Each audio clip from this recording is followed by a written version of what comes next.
Hello दोस्तों, आज हम लोग इस चौथे लेक्चर पे आ गए हैं और इसमें हम लोगों को देखना है नवीन मान्यताएं। किन किन चीज़ों को नवीन मान्यताएं मिली हुई हैं। तो सबसे पहले बात करते हैं स्मृति वन भूकंप संग्रहालय की। ब्रिक्स वर्सल्स के इतिहास में पहली बार विश्व के सर्वाधिक खूबसूरत संग्रहालयों की सूची जारी की गई। तो ये सर्वाधिक खूबसूरत संग्रहालयों की सूची जारी किसने की? ब्रिक्स वर्सल्स ने जारी की। अब इसमें हुआ क्या, भारत के भुज में स्थित जो स्मृति वन भूकंप संग्रहालय है इसको इस सूची में शामिल कर लिया गया। तो ये चर्चा में क्यों आया स्मृति वन भूकंप संग्रहालय? कैसे ब्रिक्स वर्सल्स ने अपनी जो संग्रहालयों की सूची है उसमें शामिल कर लिया। अब क्यों किया गया इसको शामिल किए?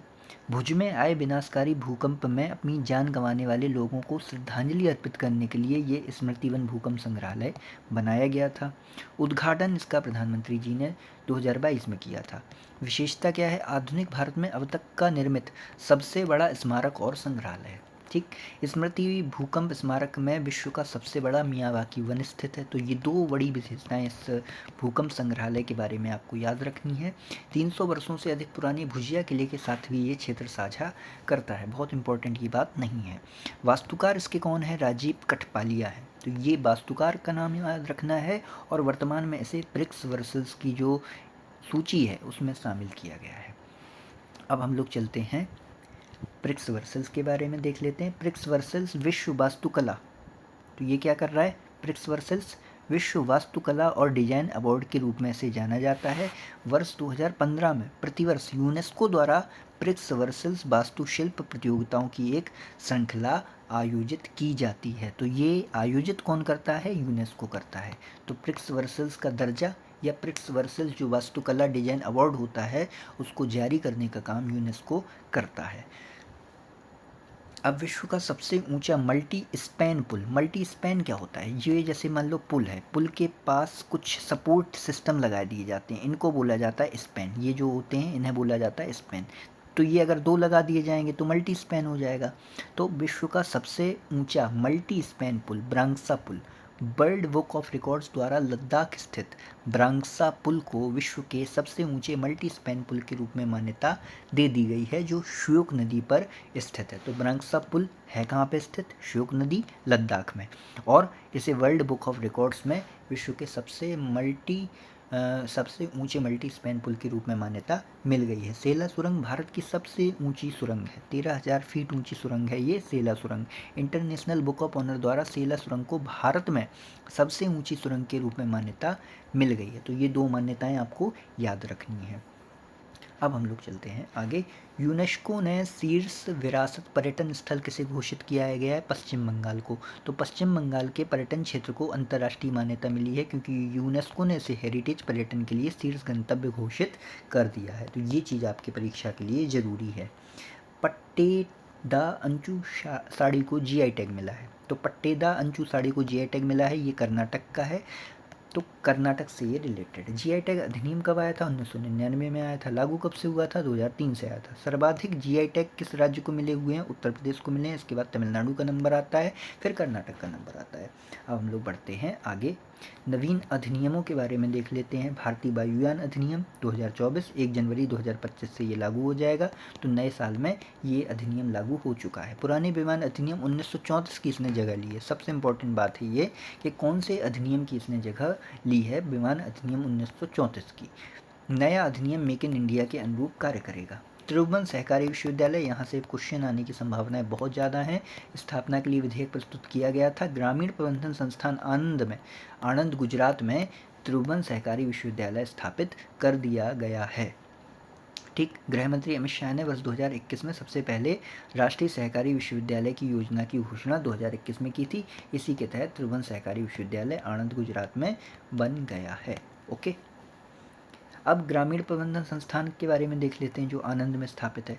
1989 में डॉक्टर वर्गीस कुरियन ने इसकी स्थापना की थी। बॉयलर अधिनियम देख लेते हैं। बॉयलर क्या होता है? बॉयलर अधिनियम का मतलब होता है जो बॉयलर होते हैं, जो गर्म करने का काम करते हैं, वाष्पक होते हैं। एक बंद पात्र होता है जिसमें जल या कोई अन्य द्रव गर्म किया जाता है तथा इससे उत्पन्न वाष्प को विविध उपयोगों में लाया जा सकता है। जैसे मान लो एक ये जल का पात्र है, इसमें आपने जल को गर्म किया। अब इस ऊर्जा को, इस एनर्जी को आप किसी और काम में भी उपयोग कर लो।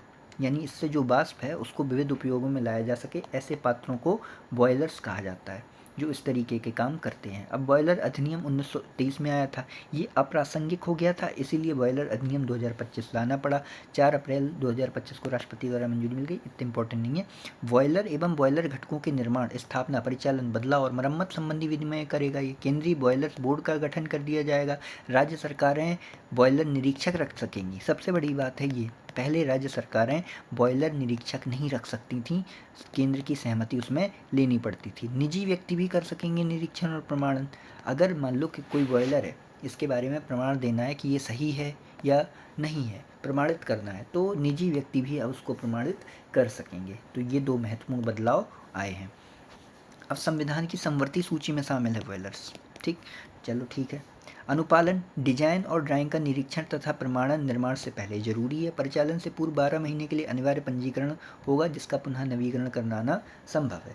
अगर ये सब आप प्रावधान का उल्लंघन करते हो तो 2 वर्ष का कारावास या 1 लाख रुपए जुर्माना या दोनों चीज़ें की जा सकती हैं। छूट, 25 लीटर से कम क्षमता वालों को छूट मिली हुई है, तो ये छूट याद रखो आप, 25 लीटर से कम क्षमता वालों को छूट मिली हुई है और संविधान की समवर्ती सूची में है ये। और राज्य सरकारें अपने बॉयलर निरीक्षक रख सकेंगी, निजी व्यक्ति भी इसका निरीक्षण और प्रमाणन कर सकेंगे। और बॉयलर अधिनियम इसके पहले कब आया था? 1923 में आया था। अब हम लोग बढ़ते हैं आगे। आपदा प्रबंधन संशोधन अधिनियम 2025। आपदा प्रबंधन अधिनियम 2005 में आया था, जिसको 20 वर्ष हो चुके हैं। नई आवश्यकताओं के अनुसार अद्यतन होना जरूरी था, इसीलिए ये आपदा प्रबंधन संशोधन अधिनियम लाया गया। 29 मार्च 2025 को इसे राष्ट्रपति द्वारा मंजूरी मिल गई है। अब राष्ट्रीय आपदा प्रबंधन, इंपॉर्टेंट है प्रावधान। अब राष्ट्रीय आपदा प्रबंधन प्राधिकरण और राज्य आपदा प्रबंधन प्राधिकरण स्वयं अपने स्तर पर आपदा प्रबंधन योजना तैयार कर सकेंगे। पहले ये नहीं कर पाता था, राज्य के पास ये अधिकार नहीं था। एनडीएमए अब केंद्र सरकार की पूर्वानुमति से अधिनियम के उद्देश्यों को पूरा करने हेतु आवश्यक विनिमय बना सकता है। तो एनडीएमए अब स्वयं विनिमय भी बना सकता है, लेकिन उसे केंद्र सरकार की पूर्वानुमति लेनी होगी। राज्य सरकारों के लिए क्या सुविधा है? राज्य सरकारें अपनी राजधानी अथवा बड़े नगर निगम शहरों के लिए अलग शहरी आपदा प्रबंधन प्राधिकरण गठित कर सकते हैं। ये चीज़ इंपॉर्टेंट है कि शहरी आपदा प्रबंधन प्राधिकरण का गठन अब किया जा सकता है। शहरी आपदा प्रबंधन प्राधिकरण का गठन किया जा सकता है। आपदा प्रबंधन की परिभाषा, अब आपदा जोखिम न्यूनीकरण को भी परिभाषा में सम्मिलित किया गया है। तो आपदा जोखिम न्यूनीकरण मतलब जोखिम को कम करने की जो बात है, उसको भी आपदा प्रबंधन में शामिल कर लिया गया है। कानून व्यवस्था की स्थिति को आपदा प्रबंधन अधिनियम के तहत आपदा नहीं माना गया है, यानी कानून व्यवस्था में कोई दुर्व्यवस्था उत्पन्न होती है तो उसे आपदा प्रबंधन के अंतर्गत मान्य नहीं किया गया है। वक्फ संशोधन अधिनियम 2025, यहाँ से प्रश्न बन सकता है।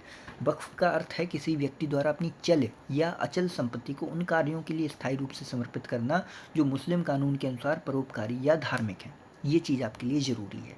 तो ये क्या कर रहे हैं? मुस्लिम कानून के अनुसार जो परोपकारी या धार्मिक चीज़ें हैं, ठीक, तो वो संपत्ति, चल या अचल संपत्ति जो ऐसे कार्यों के लिए दान की गई है, समर्पित की गई है, जो परोपकारी या धार्मिक है, उसे क्या कहा जाता है? उसे वक्फ संपत्ति कहा जाता है। यह संपत्ति न तो बेची जा सकती है, ना उपहार में दी जा सकती है, ना ही विरासत में बांटी जा सकती है, तो उसका कुछ नहीं किया जा सकता। ये केवल इसी कार्य के लिए, जो इसका व्ययन होगा वो इसी कार्य के लिए होगा।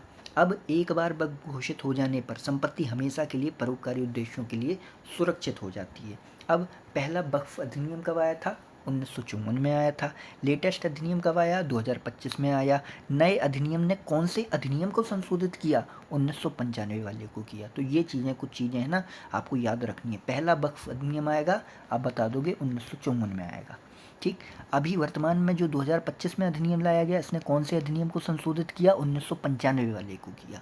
ठीक, इसके पहले भी बीच में कई सारे अधिनियम आए हैं, वो आपके लिए उतने महत्वपूर्ण नहीं है। आपके लिए लेटेस्ट अधिनियम ज़्यादा महत्वपूर्ण है। राष्ट्रपति की सहमति मिल गई 25 अप्रैल 2025 को, तो 25-25 कर देना यहाँ पे। भारत में कुल वक्फ बोर्ड कितने हैं? वर्तमान में 32। उत्तर प्रदेश में वक्फ बोर्ड कितने हैं? 2, शिया और सुन्नी। सर्वाधिक वक्फ संपत्ति वाला राज्य कौन सा है? उत्तर प्रदेश, उसके बाद पश्चिम बंगाल। ठीक, तो पश्चिम बंगाल और उत्तर प्रदेश सब सर्वाधिक वक्फ संपत्ति वाले राज्य हैं, जिसमें नंबर 1 पे कौन है? उत्तर प्रदेश है। सर्वाधिक संपत्तियां उत्तर प्रदेश सुन्नी केंद्रीय वक्फ बोर्ड के पास हैं, 2,17,164। इतनी सारी संपत्तियां इनके पास हैं। अब हम लोग चलते हैं आगे। 2025 अधिनियम के प्रमुख प्रावधान क्या हैं? ट्रस्टों को वक्फ से अलग कर दिया गया है। किसी भी कानून के तहत मुस्लिम द्वारा बनाए गए ट्रस्टों को अब वक्फ नहीं माना जाएगा। अगर मुस्लिम लोगों ने अगर कोई ट्रस्ट बनाया है तो उसे वक्फ की संपत्ति के अंतर्गत नहीं रखा जा सकता। वक्फ समर्पण के लिए पात्रता, केवल प्रैक्टिसिंग मुसलमान कम से कम 5 वर्षों से ही अपनी संपत्ति वक्फ को समर्पित कर सकते हैं। तो केवल प्रैक्टिसिंग मुसलमान का मतलब क्या है? जो लोग नमाज अदा करते हैं, जो लोग पूरे जो धार्मिक प्रावधान होते हैं उन प्रावधानों के अनुरूप अपना जीवन यापन रखते हैं, उन्हीं लोगों को अब क्या किया गया है? संपत्ति वक्फ को समर्पित करने के लिए अर्हता प्रदान की गई है। वक्फ बोर्ड के पास पहले से पंजीकृत संपत्तियां तब तक पंजीकृत रहेंगी जब तक कि उन पर विवाद ना हो या उन्हें सरकारी भूमि के रूप में चिन्हित न किया गया हो। तो अब इन्हें सरकारी भूमि के रूप में भी चिन्हित किया जा सकता है। पारिवारिक वक्फ में महिलाओं के अधिकार क्या हैं? महिलाओं को वक्फ समर्पण से पहले अपनी विरासत प्राप्त करनी चाहिए। विधवाओं, तलाकशुदा महिलाओं और अनाथों के लिए विशेष प्रावधान इसमें लाए गए हैं। मनमाने संपत्ति दावों को समाप्त किया गया है। मूल वक्फ अधिनियम 1995 की धारा 40 को हटा दिया गया है। इस धारा 40 को हटा दिया गया जिससे वक्फ बोर्डों को मनमाने ढंग से संपत्तियों को वक्फ घोषित करने से रोका जा सकेगा। ये बहुत इंपॉर्टेंट चीज़ थी धारा 40। वक्फ अधिनियम की धारा 40 वक्फ बोर्ड को यह निर्णय लेने का अधिकार देती है कि कोई संपत्ति वक्फ संपत्ति है या नहीं। तो इस चीज़ को ख़त्म कर दिया गया है। तो धारा 40 सबसे ज़्यादा चुनौतीपूर्ण थी। वक्फ न्यायाधिकरण, ये चीज़ इंपॉर्टेंट है। वक्फ न्यायाधिकरण में 3 सदस्य होते हैं। एक जिला न्यायाधीश होगा, एक राज्य सरकार का अधिकारी होगा और एक मुस्लिम कानून और न्याय शास्त्र का विशेषज्ञ होगा। तो वक्फ न्यायाधिकरण बनाया जाएगा जिसमें 3 सदस्य होंगे। जिला न्यायाधीश होगा, एक राज्य सरकार का अधिकारी होगा, संयुक्त सचिव स्तर का, और मुस्लिम कानून और न्याय शास्त्र का एक विशेषज्ञ होगा। ये इंपॉर्टेंट है वक्फ न्यायाधिकरण में कौन कौन लोग शामिल हैं। पीड़ित पक्ष वक्फ न्यायाधिकरण का आदेश प्राप्त होने के 90 दिन के भीतर उच्च न्यायालय में सीधे अपील की जा सकती है। अब देखो ये चीज़ आपको याद रखनी है। आपको याद रखना है कि अगर इस न्यायाधिकरण के निर्णय से हम असंतुष्ट हैं तो कहाँ जाएंगे, कहाँ हमें राहत मिलेगी? तो हमें सीधा सीधा उच्च न्यायालय जाने में सहूलियत मिल गई है। सरकारी भूमि एवं वक्फ विवाद कलेक्टर के पद से ऊपर का अधिकारी ही ऐसे मामलों की सुनवाई कर सकेगा। ठीक। वार्षिक अंशदान में कमी कर दी गई। वक्फ बोर्डों के लिए वक्फ संस्थाओं का अनिवार्य अंशदान 7% से घटाकर 5% कर दिया गया। तो ये उतने महत्वपूर्ण नहीं है। महत्वपूर्ण है धारा 40, महत्वपूर्ण है वक्फ न्यायाधिकरण, महत्वपूर्ण है कि वक्फ किसे कहा जाता है, महत्वपूर्ण है ये कि कौन से अधिनियम को, वक्फ अधिनियम 1995 को बदल कर ही 2025 वाला अधिनियम लाया गया है। अब वार्षिक लेखा परीक्षा सुधार। 1 लाख रुपए से अधिक आय वाली वक्फ संस्थाओं को राज्य द्वारा नियुक्त लेखा परीक्षकों द्वारा लेखा परीक्षा करानी होगी। तो लेखा परीक्षा भी होगी इनकी। अब प्रौद्योगिकी एवं केंद्रीय पोर्टल, एक केंद्रीकृत पोर्टल वक्फ संपत्ति प्रबंधन को स्वचालित करेगा जिससे दक्षता और पारदर्शिता में सुधार होगा। मुतवल्ली को केंद्रीय पोर्टल पर संपत्ति विवरण दर्ज करना होगा। वक्फ के जो कार्यवाहक होते हैं वो। विविध प्रतिनिधित्व, समावेशिता के लिए वक्फ बोर्ड में 2 गैर मुस्लिम सदस्य शामिल होंगे। तो कुल मिला के विविध प्रतिनिधित्व भी किया जा रहा है। शिया, सुन्नी, बोहरा, आगा खानी, ओबीसी मुस्लिम समुदायों का प्रतिनिधित्व भी अनिवार्य है। परिसीमा अधिनियम का अनुप्रयोग देख लो। परिसीमा अधिनियम 1963 अब वक्फ संपत्ति के दावों पर लागू होगा जिससे लंबी मुकदमेबाजी कम होगी। तो परिसीमा अधिनियम भी इसमें लागू हो जाएगा। ठीक। क्योंकि परिसीमा अधिनियम क्या कर रहा है कि भैया किसी की सीमा जो संपत्ति है वो इससे ज़्यादा नहीं होनी चाहिए। तो अब इससे क्या होगा कि मामले जल्दी से निपटने लगेंगे। कुल वक्फ संपत्ति हो गई, चल संपत्ति हो गई, अचल संपत्ति हो गई। अब ये सारे डेटा याद नहीं करने आपको, बस ये देखना है कि अचल संपत्ति चल संपत्ति से अधिक है, बस इतना ही याद करना है। राष्ट्रीय इंडेक्स और रैंकिंग्स देख लो। एसडीजी इंडिया इंडेक्स का 4था संस्करण। एसडीजी इंडिया इंडेक्स कब लाए गए थे? एसडीजी इंडिया इंडेक्स लाए गए थे 2018 में। अब आप INDIA इंडिया लिखोगे और एसडीजी लिखोगे तो 1 2 3 4 5 6 7 8 इंडिया एसडीजी इंडिया कितना हो गया? 2018 में आ गया। एसडीजी से जुड़ा कौन है? नीति आयोग जुड़ा हुआ है। तो UNDP, UN इंडिया और नीति आयोग की ये पहल है, ये लोग इनका सहयोग करते हैं। इस इंडेक्स को नीति आयोग के उपाध्यक्ष सुमन बेरी द्वारा लॉन्च किया गया। अब इसकी थीम क्या है, केंद्रीय विषय क्या है? विकसित भारत की ओर सतत प्रगति, समावेशी विकास। क्योंकि अपन लोगों ने स्वतंत्रता का, आज़ादी का अमृत महोत्सव तो मना लिया, आज़ादी का अमृत महोत्सव चल भी रहा था। तो विकसित भारत की ओर अब हम लोगों ने कदम बढ़ा दिए हैं। ठीक। विकसित भारत कब तक बनाना है? 2047 तक बनाना है। तो हमारा लक्ष्य क्या है एसडीजी इंडिया इंडेक्स का? विकसित भारत की ओर सतत प्रगति, समावेशी विकास। अब क्यों राज्यों के मध्य स्वस्थ प्रतिस्पर्धा हो, क्षेत्रीय अंतरालों को कम किया जा सके, भारतीय राज्यों एवं केंद्र शासित प्रदेशों की रैंकिंग तैयार की जा सके। तो ये 3 चीज़ें हैं इसके कि ये क्यों बनाया गया इंडेक्स। यह इंडेक्स 16 लक्ष्यों एवं 17वें लक्ष्य पर गुणात्मक विश्लेषण और 70 उपलक्ष्यों 113 संकेतकों पर आधारित है। तो बहुत ज़्यादा इंपॉर्टेंट ये चीज़ नहीं है। अगर इतनी ज़्यादा कुछ डेटा वेटा देखो ना तो वो सही हो जाएगा। समग्र स्कोर 0 से 100 की रेंज में विस्तारित होते हैं। 100 अंक पूर्ण लक्ष्य प्राप्ति को बताता है और 0 अंक लक्ष्य से पूर्ण विभक्ता को दिखाता है। 4 श्रेणियों में वर्गीकरण है, आकांक्षी, प्रदर्शनकर्ता, अग्रणी, लक्ष्य प्राप्त करता। अब भारत के जितने इंडेक्स हो रहे हैं ना वो सारे इसी कैटेगरी से बनाए जा रहे हैं, आकांक्षी, प्रदर्शनकर्ता, अग्रणी, लक्ष्य प्राप्त करता। ठीक, तो लक्ष्य प्राप्तकर्ता में आप देखो कोई भी स्टेट शामिल नहीं है। लक्ष्य प्राप्तकर्ता में कोई भी स्टेट शामिल नहीं है, आकांक्षी में भी कोई स्टेट शामिल नहीं है। तो एस्पिरेंट और अचीवर कोई नहीं है, कोई एस्पिरेंट नहीं है, कोई अचीवर नहीं है, या तो फ्रंट रनर है या परफॉर्मर है। बात आती है कि यूपी कहाँ पे, यूपी फ्रंट रनर में आएगा। ठीक, तो आप देख लो भारत का कंपोजिट स्कोर देख लो। भारत का कंपोजिट स्कोर आपके लिए याद करना जरूरी है, 71। भारत का कंपोजिट स्कोर है 71, 71% भारत का कंपोजिट स्कोर है। एसडीजी इंडिया इंडेक्स 2023-24 में देश के सभी राज्यों के समग्र स्कोर में सुधार दर्ज किया गया। तो ये एक्सट्रीम स्टेटमेंट हो सकता है अगर एग्जामिनर ने सीधा सीधा दे दिया कि सभी राज्यों के समग्र स्कोर में सुधार दर्ज किया गया, आपको लगेगा एक्सट्रीम स्टेटमेंट है, लेकिन एक्सट्रीम नहीं है, एकदम करेक्ट स्टेटमेंट है। वर्ष 2023-24 में कुल 32 राज्य केंद्र शासित प्रदेश अग्रणी की श्रेणी में स्थित हैं। तो 32 राज्य और केंद्र शासित प्रदेश, ठीक, ये अग्रणी की स्थिति में। सर्वाधिक सुधार किसने किया था? अपने यूपी ने किया था, अपना यूपी। जम्मू कश्मीर दूसरे नंबर पर है, तो ये जम्मू कश्मीर का दूसरा नंबर याद रखना, और फिर उत्तराखंड है। तो यूपी, जेके और यूटी, ये 3 टॉप 3 है। एसडीजी इंडिया इंडेक्स में राज्यों की, देखो टॉप 3 है किसमें? सर्वाधिक सुधार में। एसडीजी इंडिया इंडेक्स में राज्यों की संयुक्त रैंकिंग में केरल एवं उत्तराखंड को शीर्ष स्थान प्राप्त हुआ है। भैया याद कर लो, केरल एवं उत्तराखंड को शीर्ष स्थान प्राप्त हुआ है 79 स्कोर के साथ। जबकि केंद्र शासित प्रदेशों की रैंकिंग में चंडीगढ़ शीर्ष पर है। तो चंडीगढ़ हमेशा रहता है। अंतिम 4 कौन से हैं? जो परफॉर्मर राज्य हैं वही अंतिम 4 हैं।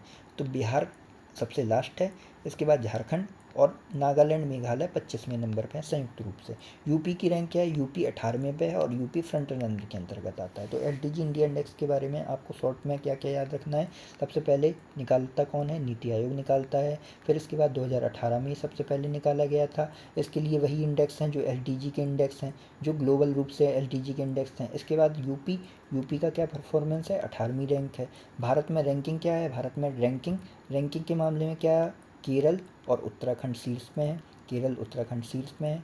यूपी, अगर सर्वाधिक सुधार की बात की जाए, सर्वाधिक सुधार किसने अर्जित किया है? यूपी ने अर्जित किया है। इसके बाद जम्मू कश्मीर ने अर्जित किया है और इसके बाद उत्तराखंड ने अर्जित किया है। ठीक, तो ये सारी चीज़ें आपको अपने एग्जाम के परस्पेक्टिव से याद रखनी है। और अंतिम अंतिम अंतिम अंतिम लास्ट कौन है? लास्ट है बिहार। बिहार के पहले झारखंड। ठीक, ये सारी चीज़ें आपको याद रख लेनी है अपने एग्जाम के पर्सपेक्टिव से। केंद्र शासित प्रदेशों का प्रदर्शन टॉप 4 देख लो, चंडीगढ़, पुडुचेरी, जम्मू कश्मीर। ठीक, तो चंडीगढ़ पहले पे, पुडुचेरी जम्मू कश्मीर दूसरे नंबर पे। तो इस तरीके की रैंकिंग ये बनाई जा रही है ना। तो अब इसमें आप पहला है, दूसरा है, फिर तीसरा बता ही नहीं सकते कौन है। तो यहाँ पे एग्जामिनर आपसे 1 2 3 4 5 नहीं पूछेगा, वो आपसे पूछेगा कि कौन किस दर्जे का वो था, फ्रंट रनर था। क्योंकि एग्जामिनर के पास देखो यूपी की रैंक आपको मिल गई 18वीं, सीधी सीधी। एग्जामिनर क्या करेगा? फ्रंट रनर पूछेगा। अब एग्जामिनर आपसे परफॉर्मर पूछेगा, अचीवर कौन था ये पूछेगा। तो अचीवर कोई नहीं था। अचीवर देख लो आप लोग, कोई भी राज्य अचीवर की श्रेणी में शामिल नहीं है, फ्रंट रनर हैं ज़्यादातर। ठीक, और उसमें परफॉर्मर कौन है? परफॉर्मर लास्ट 4 जो हैं, 4 स्टेट हैं इसमें फ्रंट रनर में। तो जो 4 स्टेट हैं वही क्या है? अंतिम 4 हैं, जिसमें से बिहार है आपका, और बिहार के बाद झारखंड है। ये चीज़ें आपको याद रखना है। बिहार से ही झारखंड उत्पन्न हुआ था, तो आप बिहार झारखंड को साथ में रख सकते हो। NIRF इंडिया रैंकिंग देख लो।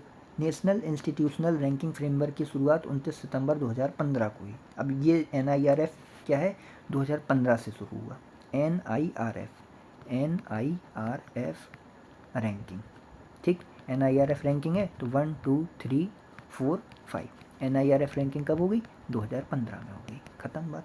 शिक्षा मंत्रालय की पहल है, क्योंकि नेशनल इंस्टीट्यूशनल रैंकिंग फ्रेमवर्क है ये। यह उच्च शिक्षा संस्थानों को रैंकिंग प्रदान करने के लिए कार्यप्रणाली के रूप में जारी की गई और इसका पहला संस्करण 2016 में आया था। देखो, पहल कब शुरुआत की गई? 2015 में इस फ्रेमवर्क की शुरुआत की गई थी शिक्षा मंत्रालय के द्वारा। इसका पहला संस्करण 2016 में जारी हुआ। सुर्खियां देख लो। केंद्रीय शिक्षा मंत्री धर्मेंद्र प्रधान ने नेशनल इंस्टीट्यूशनल रैंकिंग फ्रेमवर्क के अंतर्गत इंडिया रैंकिंग्स 2024 को जारी किया। यह रैंकिंग नई दिल्ली स्थित भारत मंडपम में जारी की गई। यह इंडिया रैंकिंग्स का कौन सा संस्करण है? 9वां संस्करण है। ठीक, इसमें निम्न 16 श्रेणियों और विषयों के अंतर्गत 16 श्रेणियों और विषयों के अंतर्गत उच्च शिक्षण संस्थानों की रैंकिंग जारी की गई है। कौन कौन से 16 वो हैं?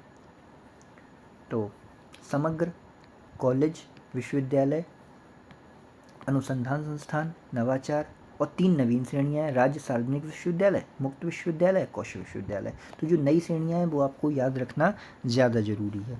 ठीक, तो कुल मिला के 16 मामला था। यहाँ पे 16 श्रेणियों और विषयों। तो सब्जेक्ट डोमेन कितने हैं? 8। श्रेणियाँ कितनी हैं? 16 श्रेणियाँ हैं और 8 सब्जेक्ट डोमेन है। ठीक, और 8 सब्जेक्ट डोमेन, यहाँ पे 8 लिखना है आपको। 8 सब्जेक्ट डोमेनों के अंतर्गत ये रैंकिंग दी गई थी। तो ये क्या है? 8 सब्जेक्ट डोमेन है, LT। ठीक, इंडिया रैंकिंग 2024 शीर्ष 5 संस्थान देख लो। समग्र श्रेणी में IIT मद्रास लगातार 9वीं बार पहले स्थान पर रहा है। भारतीय विज्ञान संस्थान यानी IISc बेंगलुरु ये दूसरे स्थान पर रहा है। भारतीय प्रौद्योगिकी संस्थान IIT बॉम्बे ये तीसरे स्थान पर रहा है और IIT दिल्ली चौथे स्थान पर आया और IIT कानपुर, अपना जो IIT कानपुर है ये 5वें स्थान पर है। तो इंडिया रैंकिंग्स 2024 ये आपकी परीक्षा के लिए ज़रूरी हो सकता है। तो इतना ही आपको समग्र श्रेणी वाला याद रखना है। जैसे अब राज्य सार्वजनिक विश्वविद्यालय में कौन है? मुक्त विश्वविद्यालय में इग्नू आ जाएगा। ठीक, तो इस तरीके से आप इसको देख सकते हो। कंटेनर पोर्ट परफॉर्मेंस इंडेक्स 2023 विश्व bank S&P global market intelligence द्वारा चौथा संस्करण इसका जारी किया गया। अब 2023 का इंडेक्स है, उतना महत्वपूर्ण नहीं है, बस आप इतना याद रख लो कि पहली बार भारत के 9 पत्तन को विश्व के शीर्ष 100 पत्तनों की सूची में शामिल किया गया, जिसमें विशाखापत्तनम 19वें स्थान पर रहा था। तो सबसे शीर्ष पोर्ट कौन सा रहा था? विशाखापत्तनम। तो ये सारी चीज़ें याद रखने की ज़रूरत नहीं है क्योंकि बहुत पुराना इंडेक्स हो गया है ये। विशाखापत्तनम आंध्र प्रदेश ये 19वें रैंक पे रहा था। मुद्रापत्तन गुजरात ये दूसरे पे रहा था। अब पत्तन के नाम आप देख सकते हो, कौन सा कहाँ पे पत्तन है। ज़्यादातर पत्तन तो आपको पता है। मुद्रापत्तन गुजरात, पीपापाव पत्तन गुजरात, कामराजार तमिलनाडु, कोचीन केरल, हजीरा गुजरात, कृष्णापट्टनम आंध्र प्रदेश, चेन्नई पत्तन तमिलनाडु, जवाहरलाल नेहरू पत्तन महाराष्ट्र। इसमें मुझे उम्मीद है आपको पीपापाव पत्तन और मुद्रा पत्तन के बारे में उतनी जानकारी नहीं होगी जो गुजरात में है। कामराजार भी कम लोगों को पता होगा, तमिलनाडु। स्वच्छता ही सेवा अभियान हमने आपको पहले ही बताया था। 17 सितंबर से लेकर 2 अक्टूबर तक स्वच्छता पखवाड़ा रहता है। आवासन एवं शहरी कार्य मंत्रालय द्वारा पेयजल और स्वच्छता विभाग, जल शक्ति मंत्रालय के सहयोग से ये स्वच्छता ही सेवा अभियान किया जाता है। तो ये चीज़ इंपॉर्टेंट है। आप क्या करोगे? आप बस ये याद कर लोगे, स्वच्छता ही सेवा अभियान। मंत्रालय देख लो कौन से हैं। आवासन एवं शहरी कार्य मंत्रालय द्वारा जारी किया जाता है स्वच्छता ही सेवा। और सहयोग किसका होता है? जल शक्ति मंत्रालय का। वो अपोजिट कर देगा, वो कह देगा जल शक्ति मंत्रालय द्वारा पेयजल और स्वच्छता विभाग, आवासन एवं शहरी कार्य मंत्रालय द्वारा के सहयोग से यह स्वच्छता ही सेवा अभियान किया जाता है। तो आपको ये चीज़ गलत कर देनी है। पेयजल और स्वच्छता विभाग किसके अंतर्गत आता है? जल शक्ति मंत्रालय के अंतर्गत आता है। केंद्रीय विषय क्या है? स्वभाव स्वच्छता, संस्कार स्वच्छता। 4S इसका थीम है। स्वभाव स्वच्छता, संस्कार स्वच्छता। पृष्ठभूमि क्या है? National clean air programme NCAP 2019 में ministry of environment, forest and climate change ये मिनिस्ट्री है। ये होगा यहाँ पे। और शहर क्षेत्र एवं राष्ट्रीय स्तर पर वायु गुणवत्ता में सुधार लाना। NCAP के तहत वायु गुणवत्ता में सुधार हेतु 130 शहरों को लक्षित किया गया था। तो 2019 में नेशनल क्लीन एयर प्रोग्राम आया था पर्यावरण मंत्रालय के माध्यम से। बस आप इतना सा याद रखना, इतना जो पंचायत लिखी हुई ये याद रखने की ज़रूरत नहीं है। उद्देश्य क्या था? शहर क्षेत्र एवं राष्ट्रीय स्तर पर वायु गुणवत्ता में सुधार लाना। 130 शहरों को इन्होंने लक्षित किया। और स्वच्छ वायु सर्वेक्षण केंद्रीय पर्यावरण, वन एवं जलवायु परिवर्तन मंत्रालय की पहल के द्वारा 130 NCAP शहरों की रैंकिंग तैयार की गई। क्योंकि ये पुरानी रैंकिंग है, पुरानी रैंकिंग के अलावा जो नई रैंकिंग आ चुकी है, तो ये पुरानी रैंकिंग अपन को याद करने की ज़रूरत नहीं है। अब बढ़ते हैं आगे। क्योंकि जो अपन का विविध वाला संस्करण है, विविध वाले संस्करण में नई रैंकिंग को शामिल किया गया है। शहरी शासन सूचकांक देख लो, 26 सितंबर 2024 को प्रजा फाउंडेशन द्वारा शहरी शासन सूचकांक को लॉन्च किया गया। यह सूचकांक का द्वितीय संस्करण है। प्रमुख विषय इसमें क्या है, देखो 4 थीम है इसकी, 13 सब थीम है, 42 इंडिकेटर है। इंडिकेटर 42 हैं, 4 थीम है। थीम इंपॉर्टेंट है, empowered elected representative and legislative structure. ठीक, तो empowered elected representatives and legislative structure, empowered city administration, empowered citizens, physical empowerment. तो वित्तीय रूप से मजबूत होना, एम्पावर्ड सिटीजन मतलब जो सिटीजन, जो नागरिक सशक्त हो, तो सशक्त नागरिक होना, सशक्त शहरी प्रशासन होना, सशक्त जो चुना हुआ जो आपका रिप्रेजेंटेटिव है, जो प्रतिनिधि है, वो भी सशक्त हो, और जो विधायी स्ट्रक्चर हो वो भी क्या हो, एम्पावर्ड हो। तो ये प्रजा का अर्बन गवर्नेंस इंडेक्स है, जो इन 4 थीम पर आधारित है, जिसमें 13 सब थीम है और 42 टोटल इंडिकेटर इसमें शामिल किए गए हैं। अब शीर्ष राज्य कौन सा है, केरल, दूसरे नंबर पे उड़ीसा, तीसरे नंबर पे महाराष्ट्र। तो केरल, उड़ीसा, महाराष्ट्र, KUM। ठीक, तो यहाँ पे शहर में क्या है, कुमकुम है। शहर में क्या है, कुमकुम। जीवन कर लेता है श्रृंगार, सच है ना कुमकुम से, तो कुमकुम है यहाँ पे मामला। तो शहरी शासन में क्या है, कुमकुम। केरल, उड़ीसा, अब आप कहोगे यू, उड़ीसा को यू से क्या कर दिया डिनोट, तो केरल, उड़ीसा, महाराष्ट्र। वैसे मैं यू से याद करता हूँ, उड़िया, उड़िया को मैं ऐसे लिखता हूँ, इसीलिए मैंने KUM कुमकुम वाला आपको ट्रिक बता दिया। अब आपको सही लगे तो ठीक है। शहरी शासन सूचकांक में अंतिम स्थान पे कौन है, नागालैंड और मणिपुर। तो नागालैंड और मणिपुर अंतिम स्थानों पे हैं। 31 पे नागालैंड है और 30 पे मणिपुर है। उत्तर प्रदेश का स्कोर क्या है, उत्तर प्रदेश का स्कोर है 16वां। तो उत्तर प्रदेश को कौन सा स्थान प्राप्त हुआ है, 16वां स्थान प्राप्त हुआ है। बिहार को उत्तर प्रदेश से आगे 15वां स्थान प्राप्त हुआ है। तो ये चीज़ आपको उत्तर प्रदेश का स्थान याद रख लेना है। तो प्रजा में क्या है, प्रजा फाउंडेशन मैंने जो शहरी शासन सूचकांक निकाला है उसमें उत्तर प्रदेश है 16वें स्थान पे। और 18वें स्थान पे किस में है, 18वें स्थान पे जो नीति आयोग का सूचकांक है, नीति आयोग का SDG वाला इंडेक्स था, उसमें यूपी 18वें स्थान पे। ठीक, तो ये चीज़ें आपने पढ़ ली। अब हम लोग चलते हैं 4 विषयों में उत्तर प्रदेश की रैंकिंग। सबसे ज़्यादा राजकोषीय सशक्तिकरण में बेहतर है रैंक उत्तर प्रदेश की, ये याद रख लेना। सशक्त शहर निर्वाचित में यूपी की 13वीं रैंक है।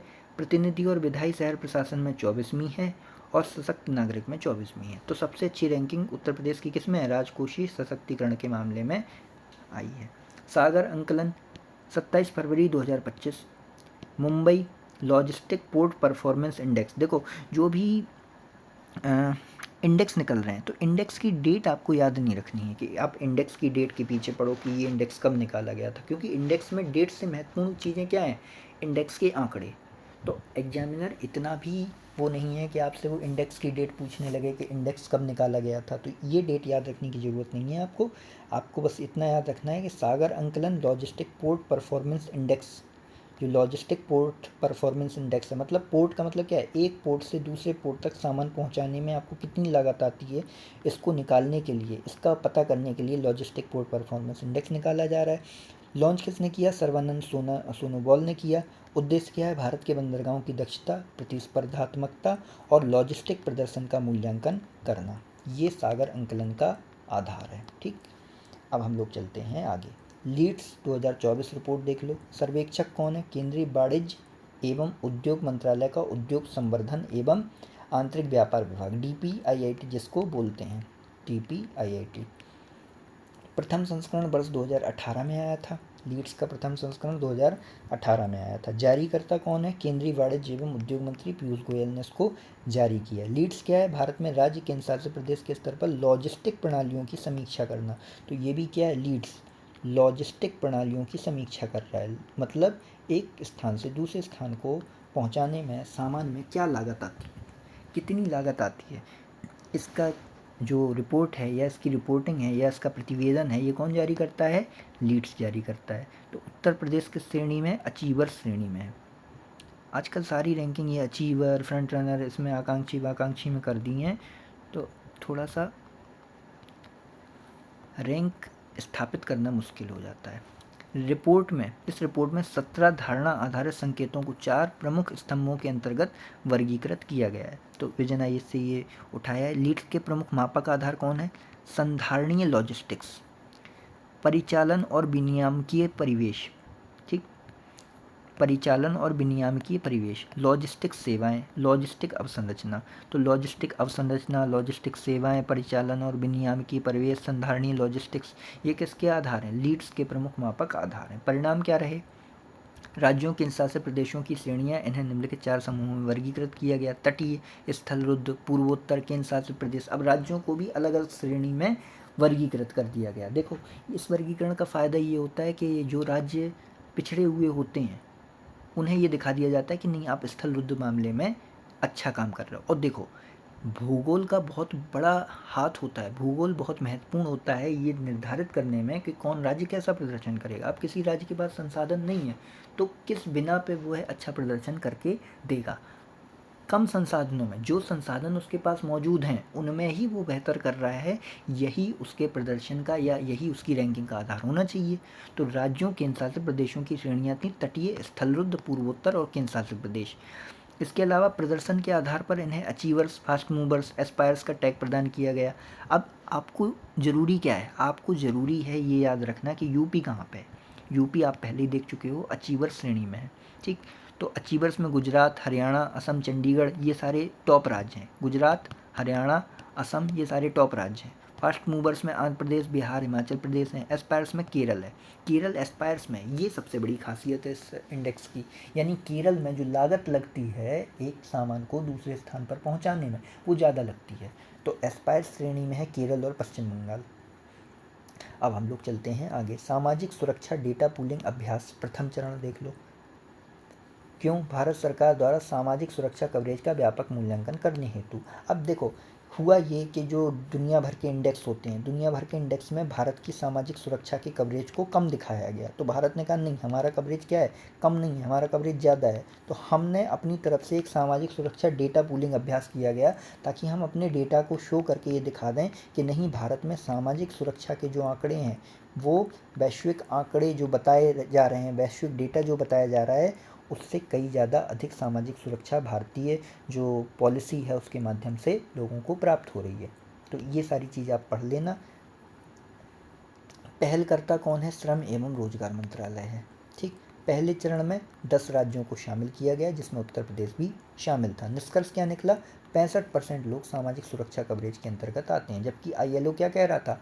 आपके 48.8% लोग ही सामाजिक सुरक्षा कवरेज के अंतर्गत आते हैं। यद्यपि उसने अच्छा करके बताया था कि 2024 में बढ़ रहा है मामला, लेकिन भारत सरकार ने कहा नहीं, हम 65% लोग सामाजिक सुरक्षा को कवरेज, मतलब 65% लोगों को सामाजिक सुरक्षा का कवरेज देते हैं। इंडिया जस्टिस रिपोर्ट देख लीजिए। अब India Justice Report Tata Trust निकालता है। टाटा ट्रस्ट बहुत बढ़िया। सहयोगी कौन है? Centre for Social Justice, Common Cause, Commonwealth Human Rights Initiative, Daksh. अब जब इतने सारे सहयोगी हैं तो सहयोगियों को आप छोड़ दो। प्रकाशक कौन है? टाटा ट्रस्ट है। प्रथम संस्करण कब निकाला गया था? वर्ष 2019 में निकाला गया था। तो इंडिया जस्टिस रिपोर्ट, ये जस्टिस रिपोर्ट 2019 से प्रकाशित हो रही है, 2019 से प्रकाशित हो रही है, 19। वर्तमान में इसका चौथा संस्करण निकाला गया। उद्देश्य क्या है? देश में न्याय प्रदान करने की राज्य क्षमता पर केंद्रित, मतलब राज्य कितनी तेजी से न्याय को सृजित कर रहे हैं, न्याय को प्रदान कर रहे हैं, इस आधार के लिए देश में न्याय प्रदान करने की राज्य की क्षमता को आधार बनाकर जस्टिस रिपोर्ट निकाली जाती है। इसमें कुल शामिल कितने राज्य हैं? 18 बड़े राज्य और 7 छोटे राज्य, कुल 25, ठीक। गैर रैंकिंग राज्य कौन कौन से हैं? असम, मणिपुर, नागालैंड, ये इंपॉर्टेंट है। टोटल भारत में 28 राज्य हैं, तो असम, मणिपुर, नागालैंड, ठीक। AMN, ठीक। या इनका नहीं था मन, इनका मन नहीं था शामिल होने का, तो ये शामिल नहीं हुए। तो मणिपुर, असम और नागालैंड। अब आप मन कैसे याद करोगे? मन ऐसे याद करोगे कि ये तीनों के तीनों कहाँ के हैं? तीनों की तीनों नॉर्थ ईस्ट के हैं, ठीक। मन या मान, जो भी हो, जिस तरीके से भी आपको याद रखना हो। मणिपुर, असम, नागालैंड। केंद्र शासित प्रदेश, किसी भी केंद्र शासित प्रदेश को कोई रैंकिंग प्रदान नहीं की गई है क्योंकि 18 बड़े राज्य 7 छोटे राज्य हैं इसमें शामिल। बड़े राज्यों में टॉप 3 देख लो, कर्नाटक, आंध्र प्रदेश ने सबसे अधिक सुधार दर्ज किया, और तेलंगाना। तो अगर पूछा जाए सबसे अधिक सुधार किसने जो दर्ज किया, आंध्र प्रदेश ने किया। बड़े राज्यों में टॉप 3 कौन से हैं, कर्नाटक, आंध्र प्रदेश और तेलंगाना। छोटे राज्यों में टॉप कौन है, सिक्किम, हिमाचल प्रदेश, अरुणाचल प्रदेश। पुलिस जनसंख्या अनुपात कैसा है, पुलिस जनसंख्या अनुपात 1 लाख की आबादी पर 155 पुलिसकर्मी हैं, जबकि स्वीकृत मानक 197। ये मेन संबंधी डेटा है। उत्तर प्रदेश बड़े राज्यों में 17वें स्थान पे, एक स्थान का सुधार हुआ, पिछले वर्ष अंतिम स्थान पे था। पहले भारत यूपी अपना था वो 18वें स्थान पे था, अब इस बार 17वें स्थान पे आ गया है। अब इसके 4 मुख्य स्तंभ देख लो इंडिया जस्टिस रिपोर्ट के, पुलिस, न्यायपालिका, कारागार, कानूनी सहायता। ये इंपॉर्टेंट है आपके लिए। तो पुलिस, न्यायपालिका, कारागार और कानूनी सहायता। अब हम लोग चलते हैं आगे। पहला पंचायत उन्नति सूचकांक देख लो, पहला पंचायत उन्नति सूचकांक इंपॉर्टेंट है, पहला है चूंकि पहल किसकी है, पंचायती राज मंत्रालय की है। वर्ष 2025 में इसका पहला संस्करण जारी किया गया। वर्तमान आंकड़े वित्तीय वर्ष 2022-23 से संबंधित हैं, क्योंकि तुरंत वर्ष के या 2024 के भी आंकड़े नहीं लिए जा सकते, क्योंकि भारत बहुत बड़ा देश है, इतना बड़ा देश है और यहाँ पे इतनी ज़्यादा जनसंख्या है ना कि एक साल में किसी एक क्षेत्र के पूरे आंकड़े नहीं लिए जा सकते, इसीलिए पुराने आंकड़े लिए जाते हैं। 2022-23 के आंकड़ों के आधार पर ये पंचायत उन्नति सूचकांक निकाला गया है। कितनी पंचायतें शामिल हैं इसमें, 2.5 लाख से अधिक पंचायतें शामिल हैं। उद्देश्य क्या है, ग्राम पंचायतों के बीच सतत विकास की प्रगति का मूल्यांकन करना। उद्देश्य इंपॉर्टेंट है, सतत विकास लक्ष्य की प्रगति का मूल्यांकन ग्राम पंचायतों के बीच करना है, इसीलिए पंचायत उन्नति सूचकांक निकाला जा रहा है। सूचकांक निकालने के आधार 9 थीम पर आधारित है। ठीक, अभी 9 थीम देखेंगे। उत्तर प्रदेश में धनोहरी ग्राम पंचायत शीर्ष पर है। ब्लॉक व जिला, लखनऊ ब्लॉक और जिला की धनोहरी ग्राम पंचायत शीर्ष पंचायत है उत्तर प्रदेश में, भारत में नहीं, उत्तर प्रदेश में। ठीक, उत्तर प्रदेश की 57,702 ग्राम पंचायतों में धनोहरी ग्राम पंचायत शीर्ष पे है, और ब्लॉक और जिला कौन सा है, लखनऊ आता है, और ये अग्रणी श्रेणी के अंतर्गत आती है, फ्रंट रनर में आती है। शीर्ष रैंक प्राप्त ग्राम पंचायत कौन सी है, वर्णपुर ग्राम पंचायत, तेलंगाना। ये इंपॉर्टेंट है आपके लिए, वर्णपुर ग्राम पंचायत, तेलंगाना। शामिल 9 थीम देख लो कौन कौन सी हैं। Poverty free and enhanced livelihood panchayat, healthy panchayat, child friendly panchayat, water sufficient panchayat, clean and green panchayat, panchayat with self sufficient infrastructure, socially just and socially secured panchayat, panchayat with good governance, women friendly panchayat. तो child friendly, women friendly, water sufficient, तो इस तरीके से इस पंचायत का कुछ मामला है। आपको अगर इसके बारे में कुछ और देखना हो तो आप इस थीम पर जाकर देख सकते हो। गरीबी मुक्त एवं बेहतर आजीविका, अब ये हिंदी में लिखा हुआ है यही चीज़, तो आप ये देख लेना। ग्राम पंचायतों द्वारा प्राप्त पाई स्कोर, ये क्या है, PAI, पाई स्कोर। पाई और विषयगत स्कोर के आधार पर इन ग्राम पंचायतों को प्रदर्शन की निम्नलिखित श्रेणियों में रखा गया है। ठीक, अचीवर देखो, अचीवर, एस्पिरेंट, यहाँ पे बिगिनर्स की भी एक श्रेणी जोड़ दी गई है। अचीवर, फ्रंट रनर, परफॉर्मर, आकांक्षी, बिगिनर्स, ये SDG में भी देखा था आपने। अब यहाँ पर भी ये सारी चीज़ें की गई हैं। कोई भी पंचायत पूर्ण लक्ष्य प्राप्त करता नहीं है, कोई भी पंचायत आकांक्षी या आरंभिक स्तर पर इसके बारे में कुछ कहा नहीं जा सकता अभी, सॉरी, पूर्ण लक्ष्य प्राप्त करता कोई भी पंचायत नहीं है जिसको 90% से 90+ अंक मिले हों। अग्रणी में सबसे ज़्यादा पंचायत किसकी हैं, गुजरात की, 346 ग्राम पंचायतें हैं गुजरात की जो अग्रणी श्रेणी में रही हैं। यूपी की 3 ग्राम पंचायतें हैं जो अग्रणी श्रेणी में। ठीक, तो ये सारी चीज़ें बहुत टिपिकल हो जाएंगी अगर आप यहाँ पे रैंकिंग याद करोगे कि अग्रणी श्रेणी की रैंकिंग क्या है। बेहतर प्रदर्शन में गुजरात में सर्वाधिक है, तो बेहतर प्रदर्शन में भी गुजरात से सर्वाधिक है, और अग्रणी प्रदर्शन में भी गुजरात से सर्वाधिक ग्राम पंचायतें शामिल रही हैं। अब अपन देखते हैं कि प्रश्न अपन से कैसे पूछा जा सकता है, हम लोगों से किस तरीके से प्रश्न आ सकता है। तो देखो, सबसे पहले तो धनोहरी ग्राम पंचायत पर प्रश्न बन सकता है कि यूपी में टॉप कौन है, धनोहरी। ये किस ब्लॉक और ज़िले के अंतर्गत आती है, लखनऊ के अंतर्गत आती है। अब बात आती है कि जो फ्रंट रनर पंचायतें हैं, फ्रंट रनर यूपी में कितनी पंचायतें फ्रंट रनर के अंतर्गत आती हैं, 3 ग्राम पंचायतें फ्रंट रनर के अंतर्गत आती हैं। अगर बात आए कि भैया बेहतर प्रदर्शन या परफॉर्मर के मामले में यूपी की रैंक क्या है, यूपी की रैंक है 5th। बस इतना याद कर लो, बस, और ज़्यादा याद करने की ज़रूरत आपको नहीं है। अब चुनावी चौपाल देख लेते हैं। चुनावी चौपाल बहुत ज़्यादा इंपॉर्टेंट तो नहीं है। चलो हरियाणा विधानसभा से शुरू करते हैं। 2024 में 90 सीटों पे हरियाणा विधानसभा चुनाव हुए। भारतीय जनता पार्टी ने 48 सीटें जीतकर क्या किया, सत्ता हासिल कर ली। लाडवा विधानसभा से विजयी नायब सैनी दूसरी बार हरियाणा के मुख्यमंत्री बन गए। यह पहली बार ऐसा हुआ था कि जब कोई दल राज्य में लगातार तीसरे कार्यकाल के लिए सरकार बनाने में सफल रहा। ठीक, हरियाणा के गठन के बाद ये पहला मामला था। ठीक, जम्मू और कश्मीर विधानसभा चुनाव भी 90 सीटों पे हुआ। 3 चरणों में ये चुनाव आयोजित हुआ। चुनावों से प्रश्न आते हैं, इसीलिए ज़रूरी है आपको याद रखना। 3 चरणों में चुनाव हुआ। 7 सीटें यहाँ पे अनुसूचित जातियों के लिए हैं, 9 सीटें अनुसूचित जनजातियों के लिए आरक्षित हैं। तो हो सकता है ये वाली सीटें आपसे पूछ दिए जाए कि कहाँ पर अनुसूचित जातियों के लिए और अनुसूचित जनजातियों के लिए सीटें आरक्षित हैं, कितनी कितनी सीटें आरक्षित हैं। पहली बार घर से मतदान करने की सुविधा शुरू की गई, ये इंपॉर्टेंट है। पहली बार घर से मतदान करने की सुविधा शुरू की गई। 85 वर्ष से अधिक आयु के वरिष्ठ नागरिकों और 40% या उससे अधिक विकलांगता वाले दिव्यांग मतदाताओं के लिए घर से मतदान करने की सुविधा प्रदान की गई। ये हमारे जब लोकसभा चुनाव हुए थे तब भी ये चीज़ की गई थी। धड़कई गांव, ये देख लो, साइलेंट विलेज ऑफ इंडिया के नाम से जाना जाता है। वर्ष 2024 में विधानसभा चुनाव में धड़कई गांव के मतदाताओं ने भी अपने मताधिकार का प्रयोग किया। सुनने और बोलने में अक्षम लोगों की अधिकता के कारण धड़कई को साइलेंट विलेज ऑफ इंडिया कहा जाता है। ये चीज़ आपके लिए इंपॉर्टेंट है। तो धड़कई गाँव आपके लिए इंपॉर्टेंट है। धड़कई गाँव और धनोहरी ग्राम पंचायत याद है, भूल गए? धनोहरी ग्राम पंचायत बताओ क्या है। जम्मू और कश्मीर विधानसभा चुनाव के नतीजे। दल का नाम क्या है? JNK national conference, 42। Bharatiya Janata party 29 सीटें। अब यहाँ पे एक चीज़ देखो, मत परसेंट भारतीय जनता पार्टी को ज़्यादा मिला लेकिन सीटें 29 मिली। JNK नेशनल कॉन्फ्रेंस को मत परसेंट देखो कितना मिला, 23.43% मिला, लेकिन प्राप्त सीटें ज़्यादा हैं। तो first past the post system का यही होता है मामला।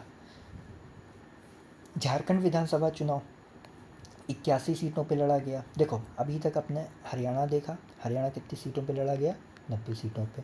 JNK Jammu Kashmir 90 seat, Jharkhand 81 seat. ठीक, तो ये अभी वर्तमान के जो आंकड़े हैं वो अपन ने देख लिए। 2 चरण में चुनाव हुआ। जम्मू कश्मीर का कितने में हुआ था? 3 चरण में हुआ था। 9 सीटें अनुसूचित जाति के लिए और 28 सीटें अनुसूचित जनजाति के लिए झारखंड में आरक्षित हैं। पहली बार मौजूदा सरकार की सत्ता में पुनर्वापसी हुई। तो पहली बार झारखंड के चुनाव में ऐसा हुआ कि झारखंड मुक्ति मोर्चा जो सत्ता में पहले से मौजूद थी उसकी ही वापसी हो गई। इंडिया गुट को 56 सीटें जीतने में सफलता प्राप्त हो गई। अब हम लोग चलते हैं नवंबर माह में हेमंत सोरेन ने झारखंड के मुख्यमंत्री पद की शपथ ग्रहण की। झारखंड मुक्ति मोर्चा 34 सीटें, भारतीय जनता पार्टी 21 सीटें। देखो मत परसेंट ज़्यादा है फिर भी सीटें कम मिली हैं। तो देखो झारखंड और जम्मू कश्मीर 2 ऐसे इलाके हैं जहां पर बीजेपी को मत परसेंट तो ज़्यादा मिला है लेकिन सीटें बनिस्बत उसके कम मिली हैं। महाराष्ट्र विधानसभा चुनाव देख लीजिए 288 सीटों पे। ठीक, तो अभी हम लोग 90 81 टाइप के चुनाव देख रहे थे, अब सीधा 288 का मामला देखा अपन ने। 90 कहाँ थी? हरियाणा और जम्मू कश्मीर में। 81 कहाँ थी? झारखंड में। 288 कहाँ थी? महाराष्ट्र में। अब एक चरण में ही चुनाव हो गया यहाँ पे। देखो 90, जहाँ पे 90 सीटें हैं वहाँ पे चुनाव हो रहा है 3 चरणों में। जहाँ पे 81 सीटें हैं वहाँ चुनाव हो रहा है 2 चरणों में।